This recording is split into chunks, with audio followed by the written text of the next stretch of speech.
pendidikan guru penggerak saya, yaitu tentang modul 1.4, yaitu tentang diseminasi budaya positif. Ya, Bapak Ibu.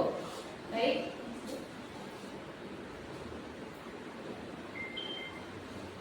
Menyebarkan pemahaman dan pengalaman penerapan budaya positif. Baik Bapak Ibu, di sini selama saya mengikuti pendidikan guru penggerak, banyak sekali ilmu-ilmu yang saya dapatkan. Untuk itu hari ini saya ingin menerapkan atau menyebarkan pemahaman tentang budaya positif, yaitu konsep inti budaya positif. Di sini ada 8, yaitu perubahan paradigma belajar, disiplin positif, teori motivasi, perilaku manusia, keyakinan kelas, hukuman dan penghargaan, kebutuhan dasar manusia, posisi kontrol guru, dan terakhir segitiga restitusi. Next. Di sini yang pertama sekali, pembelajaran dengan paradigma baru. Ya, pembelajaran dengan paradigma baru dirancang berdasarkan prinsip pembelajaran berdiferensiasi, Bapak Ibu ya, sehingga setiap siswa belajar sesuai dengan kebutuhan dan tahap perkembangannya. Jadi di sini kita tidak bisa memaksakan kehendak kita, kemauan kita kepada anak-anak, sementara pada dirinya dia memiliki potensi yang ada. Ya, sesuai dengan profil Pancasila, yaitu kita sekarang dengan kurikulum merdeka ya Bapak Ibu, yaitu profil Pancasila yang sini ada beriman dan bertakwa kepada Tuhan Yang Maha Esa, berakhlak mulia, berkebinekaan global, gotong royong, mandiri, kreatif, dan bernalar kritis. Di sini pada pembelajaran paradigma baru, kerangka pengembangan pembelajaran bukan model yang linier, namun merupakan siklus yang berkesinambungan. Pembelajaran paradigma baru mencakup pemetaan standar kompetensi, merdeka belajar, asesmen kompetensi minimal, sehingga menjamin ruang yang lebih leluasa bagi pendidik untuk merumuskan rancangan pembelajaran dan asesmen sesuai dengan karakter dan kebutuhan peserta didik. Ya Bapak Ibu ya. Baik, next. Di sini miskonsepsi tentang teori kontrol. Ya. Di sini ada 4 ya. Diumpamakan bahwa yang di depan ini adalah murid, Bapak Ibu ya. Di sini yang di belakang itu adalah guru. Jadi ilusi guru mengontrol murid, ya. Kemudian ilusi bahwa semua penguatan positif, efektif dan bermanfaat. Kemudian ilusi bahwa kritik dan membuat rasa bersalah mampu menguatkan karakter. Ilusi bahwa orang dewasa berhak memaksa. Di sini ilusi guru mengontrol murid, ya. Jadi bahwasanya pada dasarnya kita tidak dapat memaksa murid untuk berbuat sesuatu jikalau murid tersebut memilih untuk tidak melakukannya. Jadi kita tidak boleh memaksa sesuai kemauan kita, ya Bapak Ibu. Kemudian ilusi bahwa semua penguatan positif, efektif, bermanfaat. Jadi apa yang sudah kita terapkan untuk penguatan bagi dia itu adalah baik bagi kita. Sebenarnya itu salah ya Bapak Ibu. Segala usaha untuk mempengaruhi murid agar mengulangi suatu perilaku tertentu adalah suatu usaha untuk mengontrol murid tersebut. Yang kemudian ilusi bahwa kritik dan membuat orang merasa bersalah dapat menguatkan karakter, di mana kita menggunakan kritik dan rasa bersalah untuk mengontrol murid menuju pada identitas yang gagal sebenarnya. Yang terakhir, ilusi bahwa orang dewasa memiliki hak untuk memaksa. Kita menganggap bahwa diri kita ini orang dewasa. Jadi apa yang kita terapkan, apa yang kita lakukan kepadanya itu adalah bagi dia itu memaksa. Karena pada dasarnya dia tuh tidak bertentangan dengan apa yang kemauan diri dia sendiri. Ya, baik, ini adalah mengubah paradigma stimulus respon ke pendekatan teori kontrol. Dari stimulus respon, realitas kebutuhan kita sama, tetapi pada teori kontrol, realitas kebutuhan kita itu berbeda. Jadi semua murid tidak ada yang sama, semuanya itu memiliki perbedaan masing-masing. Kemudian semua orang melihat hal yang sama, tapi di teori kontrol setiap orang memiliki gambaran yang berbeda. Di stimulus respon kita mencoba mengubah orang agar berpandangan sama dengan kita, ya. Kemudian di teori kontrol kita berusaha memahami pandangan orang lain tentang dunia. Yang keempat, perilaku buruk dilihat sebagai suatu kesalahan. Tetapi di teori kontrol semua perilaku memiliki tujuan yang berbeda-beda. Ini bagaimana seseorang bisa berubah dari paradigma stimulus respon kepada pendekatan teori kontrol, ya, Bapak Ibu. Stable dan Covey mengatakan bahwa bila kita ingin membuat kemajuan perlahan, sedikit-sedikit ubahlah sikap atau perilaku kita. Ya, namun bila kita ingin memperbaikinya, cara utamanya kita harus dulu yang dari kita sendiri, yaitu mengubah acuan kita. Baik, Bapak Ibu, sekarang kita masuk yang kedua, disiplin positif, ya. Baik, disiplin positif. Kalau saya tanya sama Bapak Ibu kan guru-guru hebat nih, ya kan. Kalau menurut Bapak Ibu, apa disiplin positif ini apa, Bapak Ibu? Kalau saya tanya sama Bapak Ibu, sebelum saya mau katanya disiplin positif. Apa ini, Bapak Ibu? Siapa yang tahu? Gak ada yang tahu? Gak ada? Ya, baik, baik, saya paparkannya. Disiplin positif berasal dari kata disiplina, yang berarti belajar.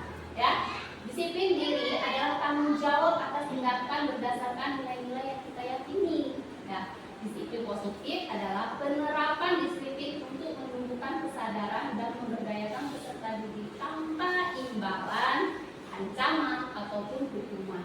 Jadi antara kedua ini, tujuan kita sebagai pendidiknya adalah membentuk karakter peserta didik yang berdisiplin, berperilaku berdasarkan nilai kebajikan yang universal, dan memiliki motivasi intrinsik untuk berubah ke arah yang lebih baik.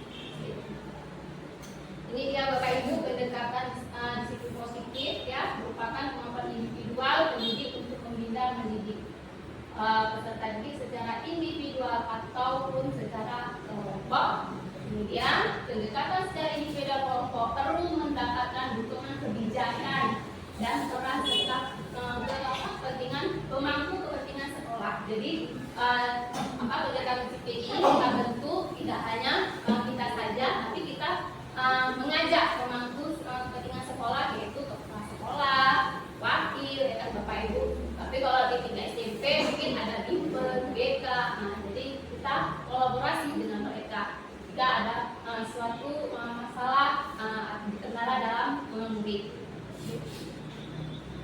Ya, ini pendekatan disiplin positif, ya, tidaklah tentang anak atau peserta didik secara langsung, tetapi diri dan cara kita sendiri sebagai orang tua, guru ataupun orang dewasa yang memberikan dampak dan pengaruh positif kepada anak dan peserta didik. Jadi kita juga tidak bisa fokus ke anak saja, ada diri kita sendiri juga. Kita harus ada disiplin positif, ya, Bapak Ibu. Ya, nilai-nilai kebajikan universal. Nilai-nilai kebajikan adalah sifat-sifat yang merupakan tujuan mulia yang ingin dicapai setiap individu. Nilai yang disepakati lintas bahasa, suku, bangsa, agama maupun latar belakang. Nah, semuanya ini termasuk kepada contoh dari profil Pancasila. Semuanya itu tidak lepas dari profil Pancasila yang sedang kita jalani, yaitu kurikulum merdeka. Ya, sekarang kita masuk kepada motivasi perilaku manusia. Ya, motivasi perilaku manusia ini untuk menghindari ketidaknyamanan atau hukuman, untuk mendapatkan imbalan atau penghargaan. Yang ketiga, untuk menghargai diri sendiri.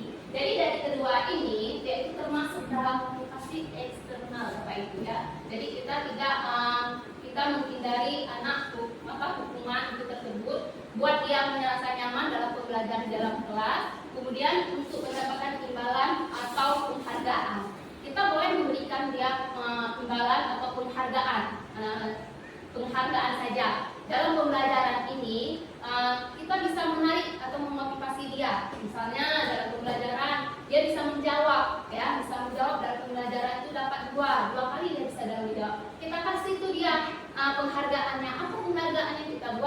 bintang. Oh, berarti dalam pembelajaran ini dia sudah paham, berarti sudah 2 kali dia bisa menjawab dalam pembelajaran ini ya. Kemudian untuk menghargai diri sendiri itu termasuk dengan motivasi eksternal.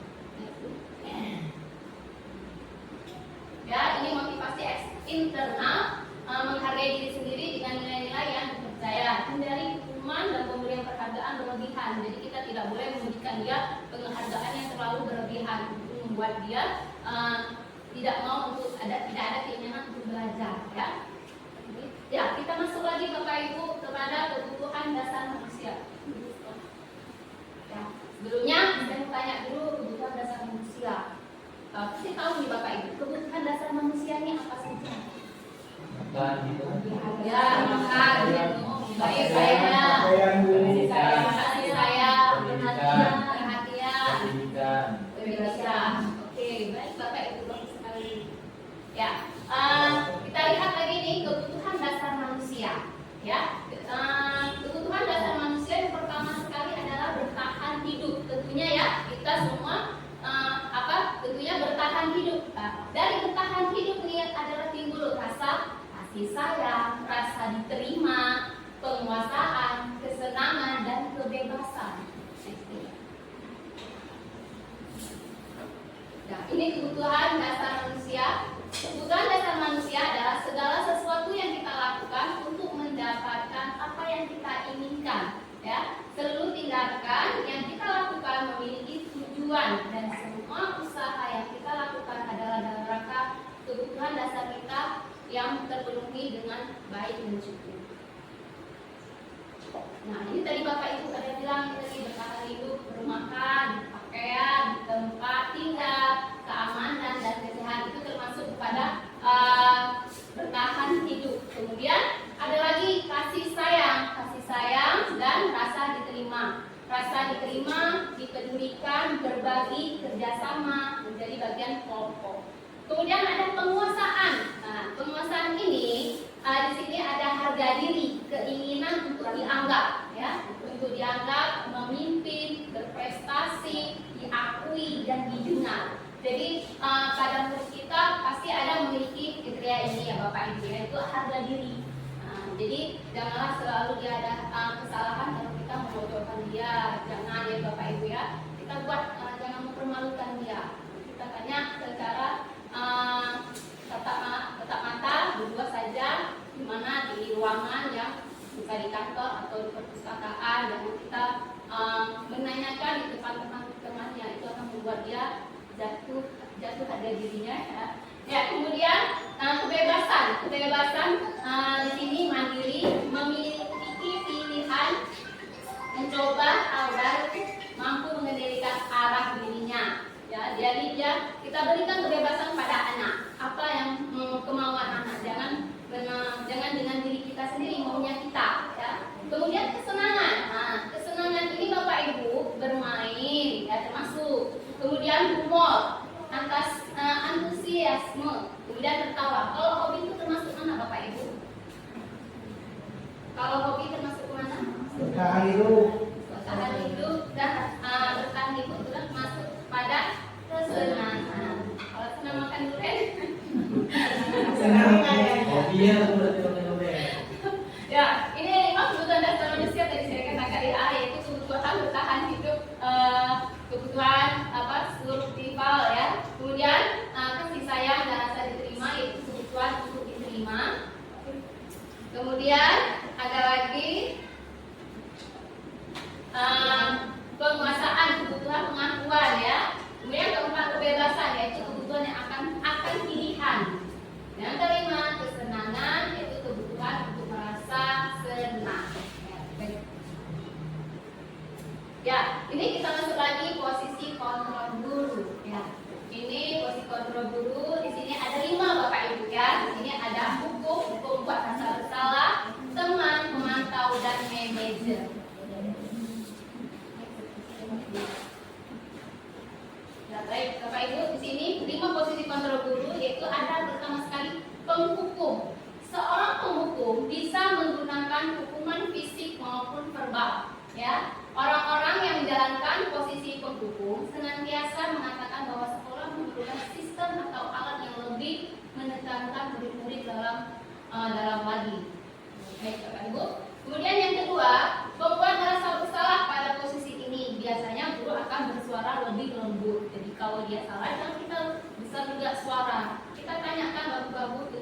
dengan nada yang pelan dan lembut ya Bapak Ibu. Kemudian yang ketiga, teman. Nah, jadi ketika dia melakukan kesalahan, kita masukkan dia, kita buat bahwasanya kita ini adalah teman bagi dia. Kita tanya dia ya.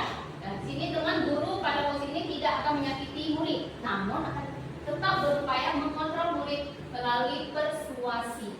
Yang keempat, pemantau.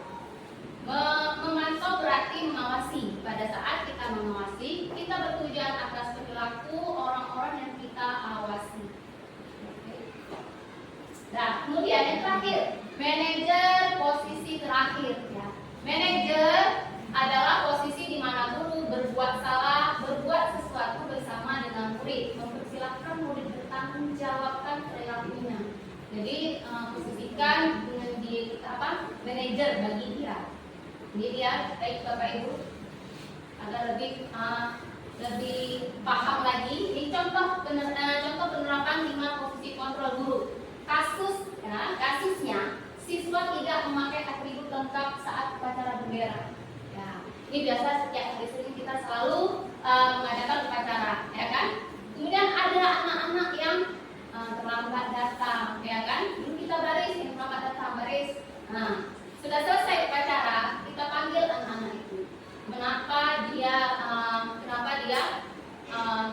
terlambat? Kemudian kita memberi dia penghukum. Nah, hormat pada bendera selama 1 jam. Kita bilang udah sana berdiri beres. Sama kalian hormat pada bendera 1 jam. Selesai 1 jam kalian boleh masuk. Nah, itu termasuk penghukum, ya. Kemudian pembuat merasa bersalah. Berapa kali ibu atau bapak harus memberitahu kamu? Kamu selalu saja mengecewakan bapak.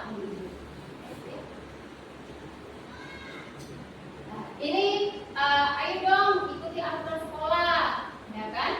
Tolong bantu bapak ibu ya. Sekali ini saja, ya sudah, tidak apa-apa. Lain kali jangan sampai berbuat seperti ini lagi ya. Ini adalah kita menanyakan buat dia berteman ya, teman ya. Kemudian yang keempat, kamu sudah melanggar peraturan sekolah. Kamu tahu nggak konsekuensinya? Setelah upacara, kamu beli atribut ke koperasi dan jangan diulangi lagi. Ini termasuk pemantau Bapak Ibu. Nah, baik. Nah, di sini pada kasus yang terakhir, ya, apakah kamu tahu kesalahanmu? Kira-kira bagaimana kamu memperbaiki kesalahan? Bagaimana kamu memperbaiki kesalahanmu? Ini termasuk ke kategori minuman Bapak Ibu.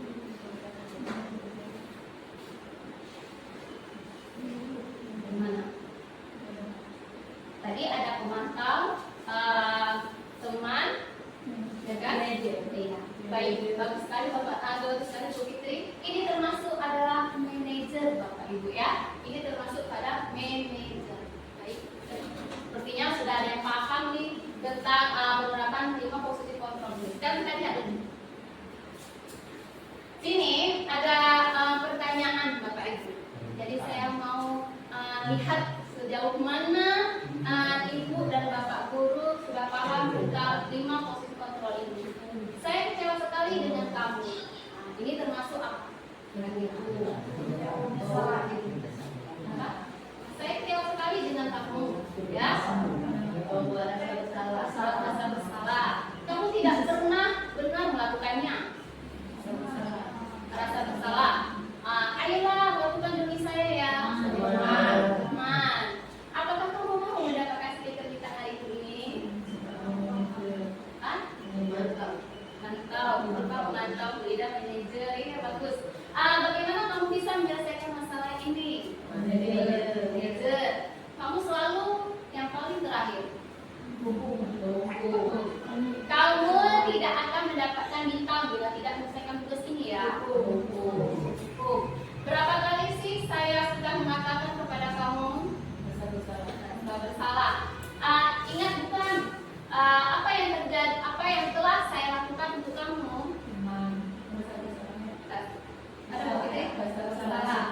Kamu tidak akan pernah berhasil dalam kehidupan ini. Apa rencanamu akan menyelesaikan masalah ini?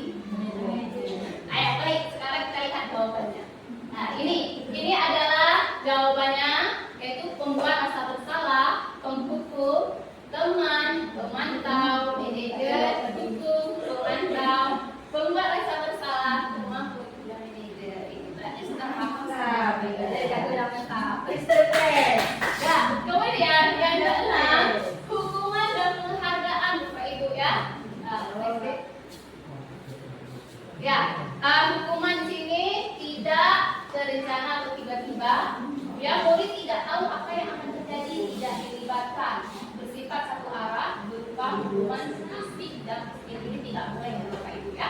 Kemudian konsekuensi, nah konsekuensi yang setelah kita lakukan terencana atau disepakati sesuai dengan peraturan, murid tetap dibuat tidak nyaman. Dan ketiga, sikap guru selalu memonitor murid.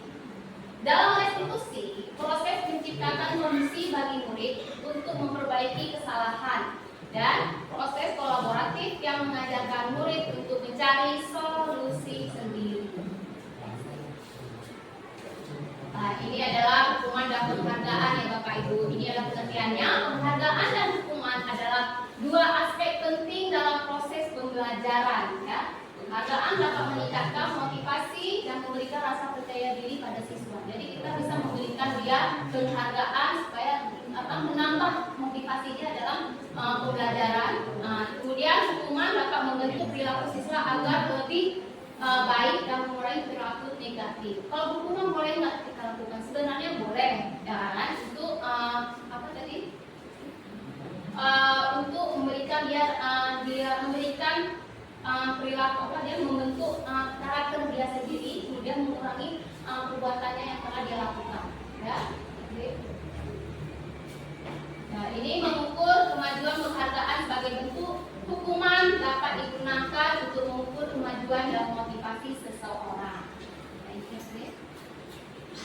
Baik Bapak Ibu. Nah, kemudian kita masuk ke keyakinan kelas. Ya Bapak Ibu, ini keyakinan kelas. Mengapa tidak peraturan saja? Mengapa harus kelas? Harus keyakinan kelas? Baik. Ya, di sini ada dua gambar yang saya tampakkan di sini di monitor. Mana yang peraturan kelas, mana yang keyakinan kelas. Itu harus saya jelaskan. Peraturan sebelah kanan. Ya, sebelah kanan. Peraturan sebelah kanan. Yang ini keyakinan. Ada lagi? Ya, baik Bapak Ibu, bagus sekali Bu Ida. Ya, yang sebelah kanan itu adalah peraturan, yang sebelah sini adalah keyakinan kelas. Next. Ya, tentu. Ya, berarti ini adalah peraturan, ini yang di sini adalah keyakinan kelas. Taat beribadah kepada Tuhan yang Maha Esa, menghormati guru dan orang tua dan menghargai teman. Kemudian yang ketiga, menjadi murid yang disiplin dan tanggung jawab. Yang keempat, menjaga kebersihan lingkungan kelas dan sekolah. Yang kelima, menjadi murid menyenangkan ceria dan bahagia. Kemudian yang ini adalah peraturan, ya, berdoa sebelum dan sesudah pelajaran. Kemudian memakai seragam lengkap dan rapi, meminta kepada guru jika keluar kelas. Ini adalah termasuk peraturan. Ke tempatnya, dilarang mengganggu orang lain, hadir di sekolah 15 menit sebelum pembelajaran dimulai. Kemudian dilarang melakukan kekerasan, dilarang menggunakan narkoba, bergantian atau menunggu giliran, menggunakan masker, dan jangan berlari di kelas atau koridor. Baik Bapak Ibu, dari sini. Baik Bapak Ibu.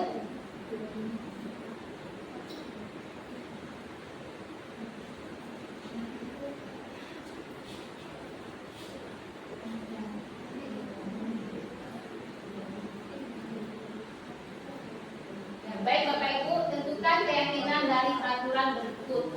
Ini selalu kembalikan buku di tempatnya. Ini adalah tanggung jawab ya dari keyakinan. Jadi dengan dia taruh buku pada tempatnya, berarti dia sudah melakukan tanggung jawabnya dalam kelas. Kemudian dilarang mengganggu orang lain, itu menghormati orang lain. Hadir di sekolah 15 menit sebelum pembelajaran dimulai, itu menghormati orang lain. Dan dilarang melakukan kekerasan, itu termasuk dengan keselamatan dan menghormati orang lain.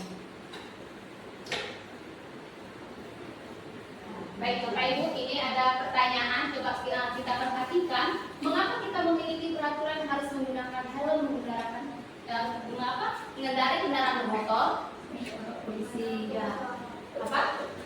Untuk keselamatan, boleh. Dan untuk pertama sekali yang kena razia, kemudian yang pertama sekali Bapak Ibu itu untuk keselamatan diri kita sendiri. Dengan itu kita melakukan keyakinan bahwasanya dengan memakai helm lebih menjaga keselamatan diri kita. Kemudian mengapa kita memiliki peraturan harus datang tepat waktu pada saat pelatihan? Betul, ketinggalan materi itu tanggung jawab Bapak Ibu. Tanggung jawab kita karena kita sudah melakukan datang tepat waktu ya. Kemudian 3 untuk mendukung motivasi intrinsik, kembali nilai-nilai keyakinan lebih menggerakkan seseorang dibandingkan mengikuti serangkaian peraturan. Ya. Nah, apa yang harus dilakukan dalam membuat keyakinan kelas ya? Yaitu berdiskusi mengenai peraturan, ya? Kemudian merumuskan peraturan menjadi keyakinan, kemudian hasil dari kita buat keyakinan itu kita tempelkan keyakinan kelas yang telah disepakati bersama dengan murid-murid. Nah, ini adalah pembentukan keyakinan kelas dalam kelas saya.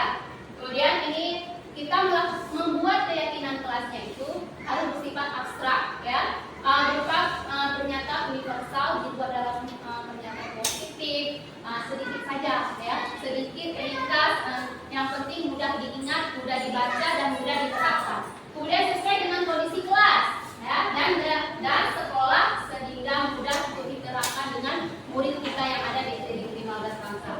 Semua warga sekolah atau guru, semua warga sekolah kelas dilibatkan saat membuat keyakinan kelas. Baik Bapak Ibu, yang terakhir ya Bapak Ibu ya, yaitu segitiga restitusi. Dalam segitiga restitusi ini ada 3. Ya, saya jabarkan dulu pengertian restitusi. Restitusi adalah sebuah pendekatan untuk menciptakan disiplin positif. Restitusi adalah proses menciptakan dosis bagi murid untuk memperbaiki kesalahan mereka sehingga mereka bisa kembali pada pokok mereka dengan karakter yang lebih kuat. Ada ciri-ciri restitusi nih Bapak Ibu. Restitusi bukan untuk menebus kesalahan, namun untuk belajar dari kesalahan. Restitusi memperbaiki hubungan. Restitusi adalah tawaran, bukan paksaan. Yang keempat, restitusi menuntun untuk melihat ke dalam diri kita. Next. Dan ini adalah dalam restitusi ada 3, menstabilkan identitas. Bagian dasar dan segitiga bertujuan untuk mengubah identitas anak dari orang yang gagal karena melakukan kesalahan menjadi orang yang sukses. Next.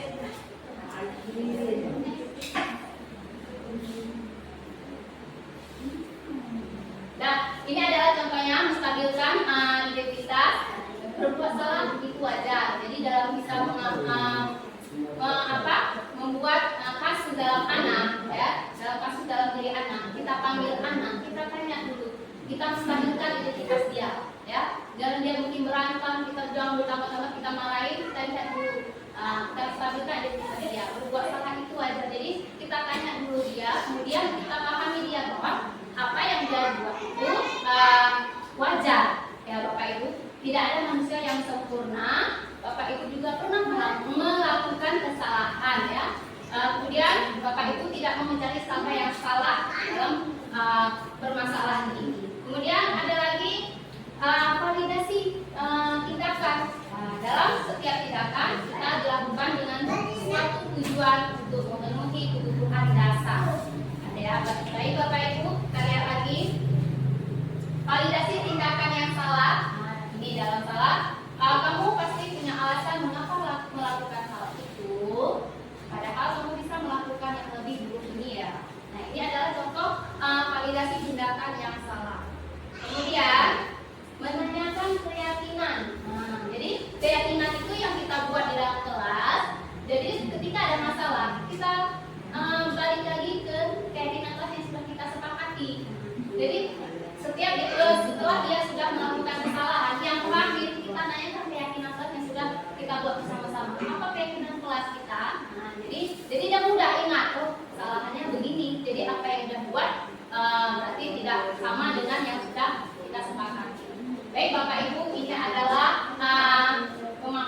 saya tentang modul saya dalam pendidikan guru penggerak modul 1.4 yaitu budaya positif. Mari kita belajar bersama-sama, berkolaborasi, saling mendukung demi mewujudkan disiplin positif di sekolah kita sehingga menciptakan karakter profil Pancasila demi mencerdaskan anak bangsa. Baik Bapak Ibu, terima kasih.